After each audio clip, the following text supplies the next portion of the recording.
सत्ता को देखा है, समझते हैं कि सत्ता में क्या होता है। सारे चमचे आसपास आ जाते हैं। देखिए, हमने बहुत प्रधानमंत्री देखे हैं, परिवार में भी प्रधानमंत्री रहे 2, और मोदी जी के खरबपति मित्र, उनके लिए मोदी जी ने 16 लाख करोड़ रुपए माफ कर दिए। आपको याद है, इंदिरा जी आती थी, राजीव जी आते थे, मैं खुद उनके पीछे पीछे जाती थी, बच्ची थी, गांव में डांट खाते थे। अपने ही संसदीय क्षेत्र में अमेठी की महिलाएं डांट देती थी। मैं छोटे से छोटे आदिवासी गांव में जाती हूँ, छोटे से छोटे घर में मुझे एक महिला मिलती है, बूढ़ी सी, बताती है कि मैंने आपके लिए, आपकी दादी जी के लिए मैंने खीर बनाई थी। और मुझे खुद ताज्जुब होता है कि दादी जी उस जमाने पे पहुंची कैसे। हम तो हेलीकॉप्टर लेके, फिर गाड़ी में जाके, फिर कैसे पहुंचे वहां। कल मुझे कोई बोलेगा ऐसे कि भाई बेटा काम ना करे, हम 5 किलो राशन देते रहेंगे, लड़ पड़ूंगी मैं। क्योंकि हम सब चाहते हैं कि हमारे बच्चे बड़े हों, काम करें, रोजगार करें, कमाई करें, भविष्य उनका उज्जवल रहे। आज कुछ काम करें, कल प्रमोट होके कुछ और करें, कुछ बड़ा करके दिखाएं।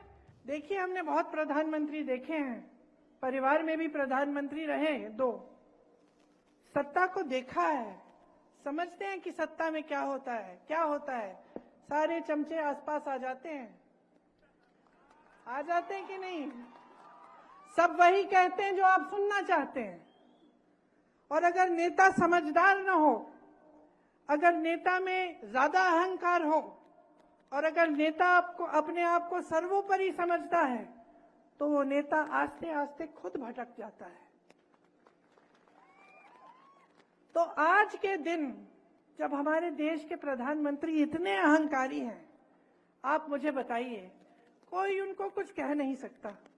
उनको कैसे मालूम होगा कि आपकी परिस्थितियां क्या हैं? आपके बीच तो आते नहीं हैं। आपको याद है, इंदिरा जी आती थी, राजीव जी आते थे, मैं खुद उनके पीछे पीछे जाती थी, बच्ची थी, गांव में डांट खाते थे। अपने ही संसदीय क्षेत्र में अमेठी की महिलाएं डांट देती थी कि अच्छा है भैया, हम प्यार तो करते हैं आपसे, लेकिन हमारी सड़क बना दो पहले। और वो नाराज नहीं होते थे, कभी नाराज नहीं होते थे, प्यार से बोलते थे कि बहन कर दूंगा, मैंने इसका ऑर्डर दे दिया है, कुछ समय तो दे दो मुझे, हो जाएगा। ये थी हमारी परंपरा, और ये हमारी पुरानी परंपरा है देश की। इंदिरा जी तो कितना आई। मैं छोटे से छोटे आदिवासी गांव में जाती हूँ, छोटे से छोटे घर में मुझे एक महिला मिलती है, बूढ़ी सी, बताती है कि मैंने आपके लिए, आपकी दादी जी के लिए मैंने खीर बनाई थी। और मुझे खुद ताज्जुब होता है कि दादी जी उस जमाने पे पहुंची कैसे। हम तो हेलीकॉप्टर लेके, फिर गाड़ी में जाके, फिर कैसे पहुंचे वहां। वो कैसे आती थी जब वो साधन ही नहीं थे उस समय इतने, लेकिन वो पहुंचती थी, क्योंकि यही हमारे देश की परंपरा रही है। अहंकार की परंपरा नहीं रही है। हमारे देश की जो परंपरा है, महात्मा गांधी जी से लेकर सारे नेताओं की, वो यही रही है कि जनता सर्वोपरि है, कि इस देश का किसान सर्वोपरि है। आज किसान को देखिए, आंदोलन करता है, दिल्ली आकर लाखों किसान बैठते हैं सर्दी में, उनकी बिजली काटी जाती है, पानी काटा जाता है, मोदी जी घर से नहीं निकलते, पूछते नहीं हैं। 600 किसान शहीद हो जाते हैं। कुछ किसानों को एक भाजपा का मंत्री कुचल देता है अपनी जीप के नीचे, मोदी जी फिर भी कुछ नहीं कहते हैं, सुनवाई ही नहीं होती। वो कानून तब बदले जाते हैं, तब वापस लिए जाते हैं जब चुनाव आने लगता है। बस चुनाव की परवाह है बहनों और भाइयों, सत्ता की परवाह है, आपकी परवाह नहीं है। मैं गई हूं ऐसे किसानों के घरों में, यूपी में ललितपुर में किसान के घर गई थी, बेटी रो रही थी, आंसू रुक ही नहीं रहे थे। पिता ने 1 लाख रुपए के लिए आत्महत्या कर ली। खड़े हुए थे लाइन में खाद लेने के लिए कि खाद मिल जाएगी, कुछ कमाई हो जाएगी। 3 दिन खड़े रहे वितरण केंद्र के बाहर।